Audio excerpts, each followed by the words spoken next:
नमस्कार. मी आज सटाणा तालुक्यातील कांदा उत्पादनात अग्रेसर असलेल्या द्याणे या गावात आलो आहे. तर तेथील एक प्रगतशील शेतकरी अनिल कापनीस या दादांनी आपल्या कांदे या पिकामध्ये पहिली फवारणी घेतली आहे. त्यात त्यांनी देवांश ॲग्रोकेमिकल्स कंपनीचे प्रोटेक्स डी हे प्रोडक्ट वापरले. तर त्याविषयी त्यांच्यासोबत एक चर्चा करूया. दादा नमस्कार, आपलं नाव? नमस्कार, माझं नाव अनिल गोपाळ कापनीस, मुक्काम पोस्ट द्याणे, तालुका बागलाण, जिल्हा नाशिक. तुम्ही आता बघू शकता या माझ्या क्षेत्रामध्ये 8 डिसेंबरची लागवड आहे कांद्याची.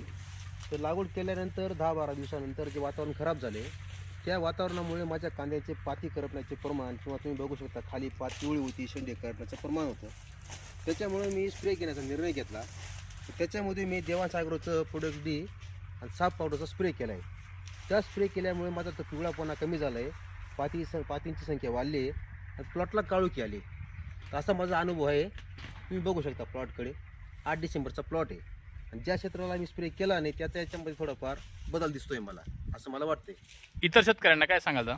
इतर शेतकऱ्यांना मी सांगू एकच शकतो की तुम्ही कमीत कमी 1-1.5 एकरला प्रयोग करून बघा, हा स्प्रे मारून बघा, अनुभव त्याचा घेऊन बघा कसा आहे काय, तुम्हाला कळून जाईल. तुम्ही प्रोडक्टविषयी समाधानी आहात? हो, 1 नंबर समाधान आहे, त्याच्यामध्ये काही शंकाच नाही. आणि खर्च वगैरे जास्त जातो का एकरी? खर्च एवढा नाही, कारण मला ते 1000 रुपये 1 लिटर प्रमाणे या हिशोबात मिळाले. एका 2चं प्रमाणे 500 लिटरमध्ये आपण कमीत कमी 2.5-3 एकरमध्ये फवारणी करू शकतो याची. त्याच्यामुळे तो पुढे फवार आहे, मला त्याचं वाटतं. तुमचा मोबाईल नंबर सांगा दादा. 91 56 56 27 40.